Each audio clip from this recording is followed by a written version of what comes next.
If you grew up in a kitchen where nothing was wasted and no one ever called supper fancy, this list is for you. These were not charity meals or Depression-era rationing. They were daily food made for real hunger on less than $6. A bowl of flour and broth that looked like nothing and held you for hours. Dried corn put up in August so February would not be empty. One of these dishes was carried to a grieving family before anyone asked. And the one at number 1, the most famous on this list, is also the most misunderstood. Stay through to the end.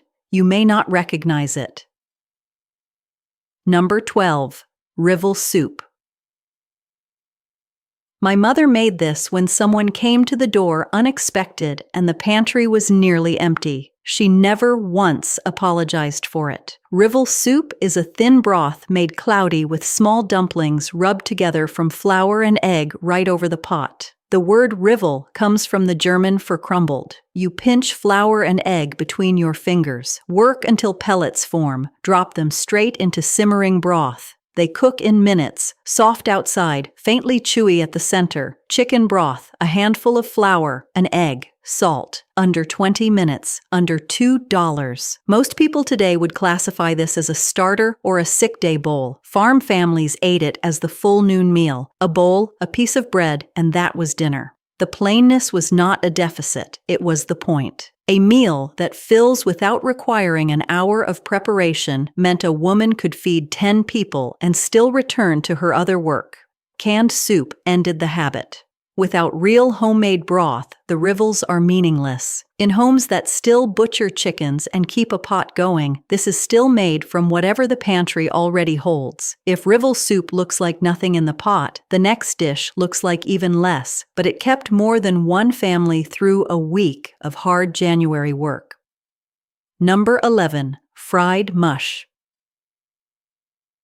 We made the cornmeal mush at supper. By morning, it had set firm enough to slice. Nothing about that was accidental. Fried mush is not polenta. It is a specific second-use technique. You cook a pot of cornmeal with water or milk and salt, pour it hot into a loaf pan, and leave it overnight. By morning, it has set into a sliceable block. Thick pieces go into a cast iron skillet with lard or bacon grease. The outside crisps golden while the inside stays warm and dense. You eat it with sorghum syrup or a fried egg alongside. The sound when cold mush hits hot fat stays with you. A hard sizzle that settles into a steady crackle. The smell is cornmeal browning in pork fat. A working smell. A 10-cent pot of cornmeal became a family's breakfast through one overnight decision. Packaged cereals removed the need to think about tomorrow's breakfast tonight. The overnight planning habit, the logic of using one thing twice, belongs to a kitchen organized around the next day as much as the current one.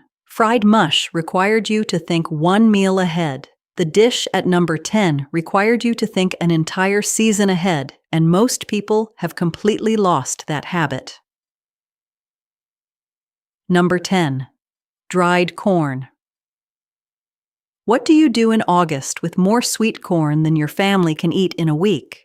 You do not freeze it. You dry it. And what you get is not the corn you started with. It is something better. Dried corn, roast maize in Pennsylvania. Dutch is sweet corn stripped from the cob and spread on drying screens until the kernels are hard and amber-colored. The drying concentrates the sugars. When you rehydrate those kernels in cream through a January afternoon, what comes back is deeper and sweeter than anything frozen corn delivers. Frozen corn tastes diluted. Dried corn tastes more like corn than corn does. By August, women in these kitchens were already thinking about February. That is not a cooking method. It is a way of organizing life around seasons. This is distinct from hominy. Hominy is nixtamalized corn, a different process entirely. Freezers arrived in the 1950s and made drying seem unnecessary. The flavor concentration disappeared with the skill. Root cellars and drying racks still operate in many communities. Freezer dependence was never fully adopted. People hear cheap and think lesser. Every dish on this list was built for hard physical work. Nothing polite about that. We dried corn to save summer's sweetness. The dish at number 9 saved something else entirely. The part of the pig most people now discard without a thought. People hear cheap and think less than, but every dish on this list was built for bodies doing hard physical work from before sunup. That is not lesser cooking. That is cooking that understood exactly what it was for. Number 9. Scrapple.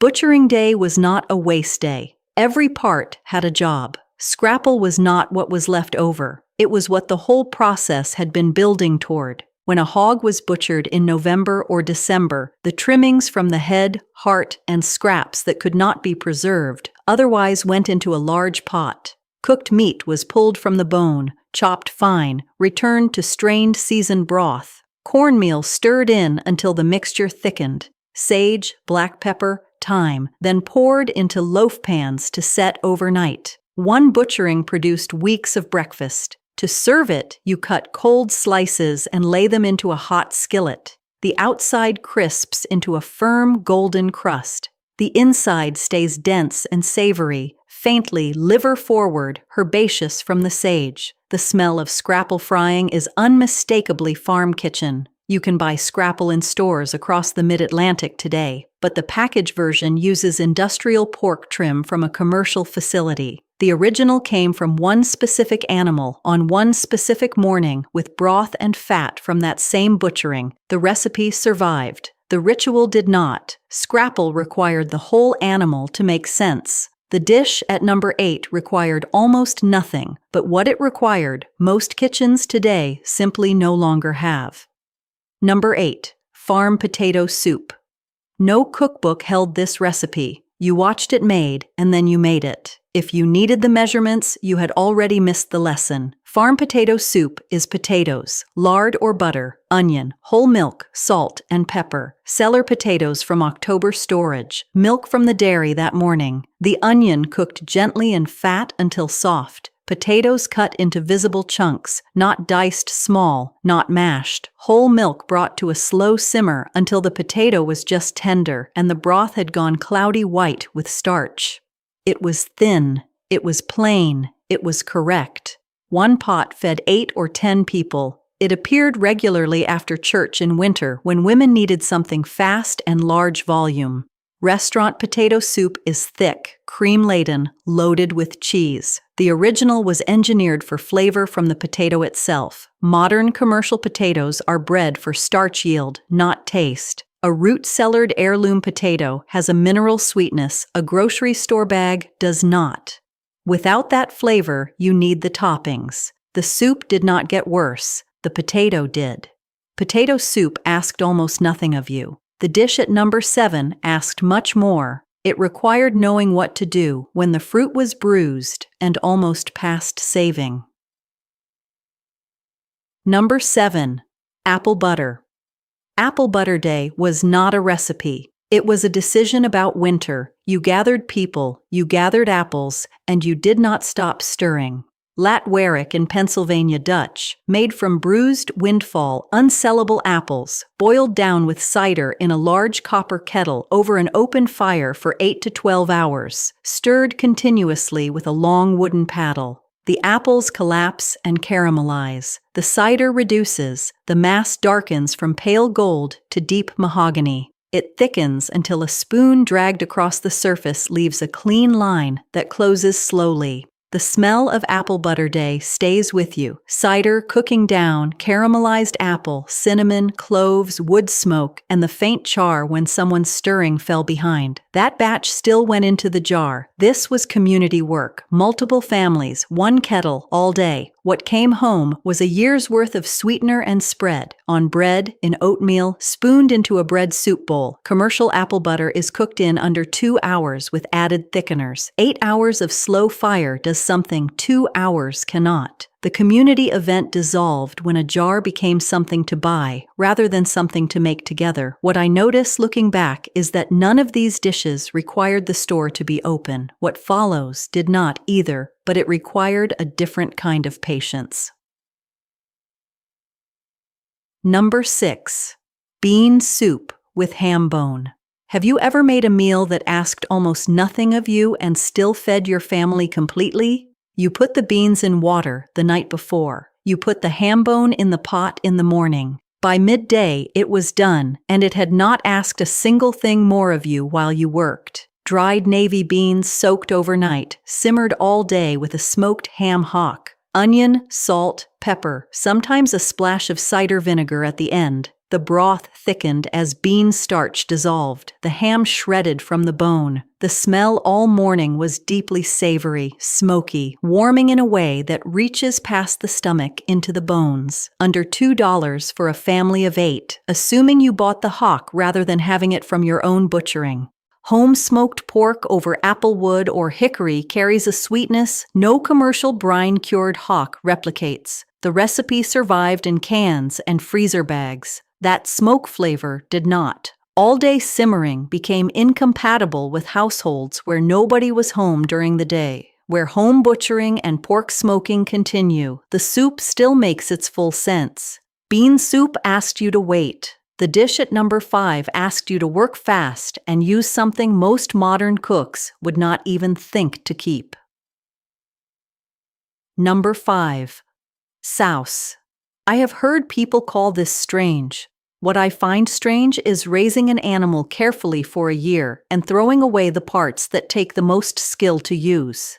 Souse, head cheese, or sauce in Pennsylvania Dutch kitchens, is made from the collagen-rich parts of the hog, head, trotters, sometimes tongue. Simmer them long enough and the strained broth sets into firm, translucent aspic when cooled. No gelatin packet needed. The science is in the animal. Cooked meat pulled from the bone, packed into molds with seasoned broth, vinegar, sage, bay leaf, salt, pepper, and left overnight. Vinegar cuts the richness and gives the finished souse a sharp, clean edge. You slice it cold with mustard or pickled beet. It stores for weeks in a cold cellar. Head cheese now appears on upscale charcuterie boards at $18 a portion, presented as a rediscovered artisanal preparation. Farm kitchens made it every November from parts that cost nothing extra. The technique is identical, only the attached story changed in price. The disappearance is straightforward.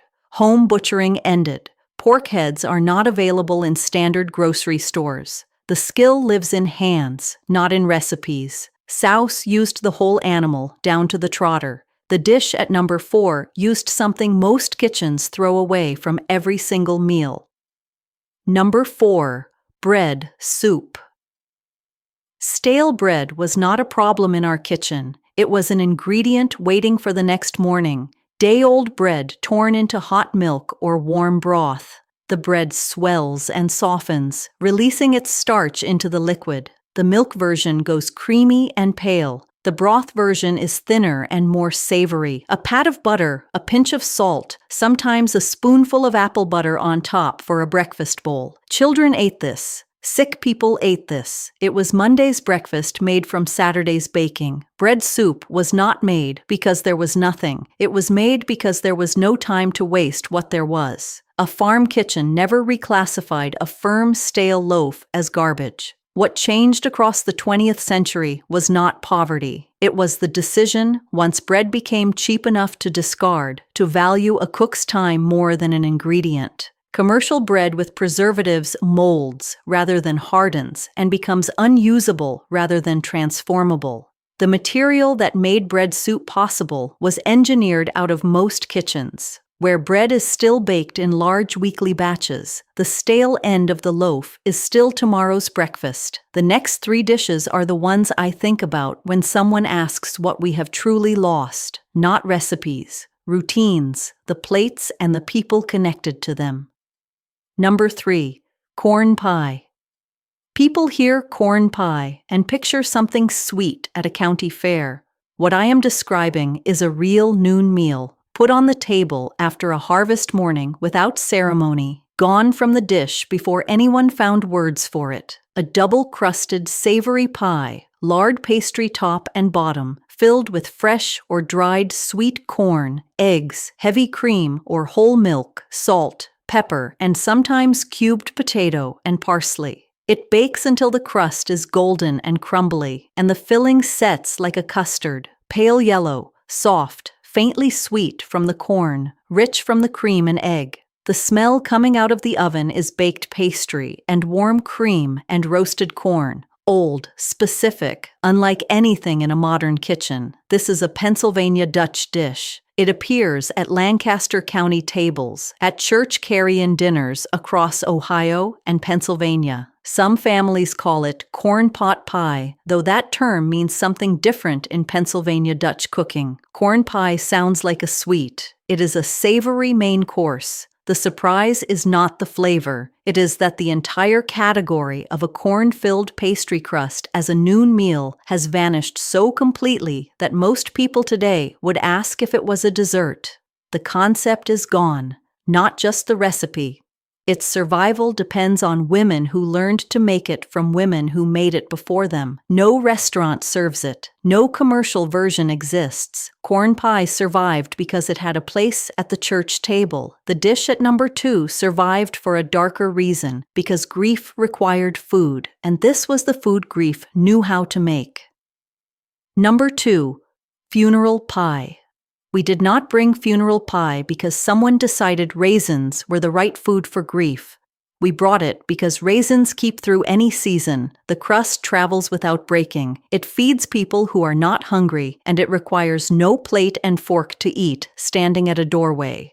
The original Pennsylvania Dutch name is Rosina Boy, raisin pie. The name funeral pie came from the use, not from drama. When a family lost someone, food arrived within hours. Raisins were in the pantry in every season. A double-crusted pie holds at room temperature without refrigeration, sweet enough that people refusing food will sometimes take a piece without thinking. The filling is thick and dark, wine-colored, glossy, sweet and tart from sugar and vinegar that cuts through the raisins in a way that feels serious rather than cloying. The crust pale gold and solid. The smell is warm and dark, and unlike anything else baking. The people who received it were not thinking about what they were eating. That was the point. Someone had thought for them. The practice of knowing what to bring without being asked has largely disappeared outside communities where obligation to neighbors is structural. When extended families scattered, bereavement food traditions thinned. In communities where showing up with food is still a social requirement, the knowledge stayed alive. Funeral pie was made for the hardest day. What comes next was made for every ordinary day, and somehow that is the one that stayed with me longest. Before I name it, I can already smell it. Blackstrap molasses going into the bowl before the sun comes up. Baking soda fizzing when the hot water hits. Crumb topping pressed over, filling almost too dark to look at. Those mornings. Number 1. Shoofly pie. Everyone has heard of shoofly pie. Almost nobody has eaten the real one. The version most people know is lighter in color, drier in texture, and considerably sweeter than what this dish originally was. The original wet-bottom shoofly pie is something else. Dark molasses, sorghum or blackstrap, poured into an unbaked crust with hot water, baking soda, and egg. When it bakes, the molasses does not fully set at the center. The bottom stays glossy and almost liquid. The crumb topping, flour, butter, brown sugar rubbed together, sits on top golden and crunchy, and the contrast between that dry crumb and the nearly liquid molasses beneath is what makes this pie something you do not forget. The color is almost black. The smell is earthy and deep, slightly bitter at the edge from the blackstrap. Nothing sweet gentle about it. This is the smell of something with authority. Farm women made this for breakfast, not dessert. A slice before morning chores delivered immediate energy from one of the cheapest, most calorie-dense sweeteners available in the 19th century and held the body through hours of physical work. It traveled well. It needed no refrigeration. The ingredients cost almost nothing. Here is what fame did to this dish. It preserved the name and replaced the food. When shoofly pie crossed into mainstream awareness through tourism and church fairs, it was adjusted. Blackstrap molasses was too strong for audiences unused to it. Light corn syrup and brown sugar made a milder result. Full baking removed the wet center that made some people uneasy. The dry bottom version sold better. By the time shoofly pie was famous, the original breakfast version, dark, wet, almost savory from the blackstrap, had quietly disappeared from most kitchens, including some Amish ones. Younger bakers adopted the popular version. The older women who made it the original way aged out of their kitchens. Some wet-bottom shoofly pie is still made in Lancaster County homes. The breakfast use persists in a small number of households where the older routine held. But even there, it is becoming less common. My mother's version left a dark ring on the plate where the molasses ran when the slice was lifted. She would not have considered that a flaw. She would have considered a dry shoofly pie a different kind of mistake entirely. That ring on the plate is what I think about when I consider what all 12 of these dishes share. Not poverty, not simplicity. It is the mark left when someone poured the real thing and did not apologize for it. If your mother or grandmother made something like that, something with no name in any cookbook, something that was just made whenever it was needed, without anyone calling it special, leave it in the comments. I would like to know what you remember. There is a good chance it held you longer than you realized at the time.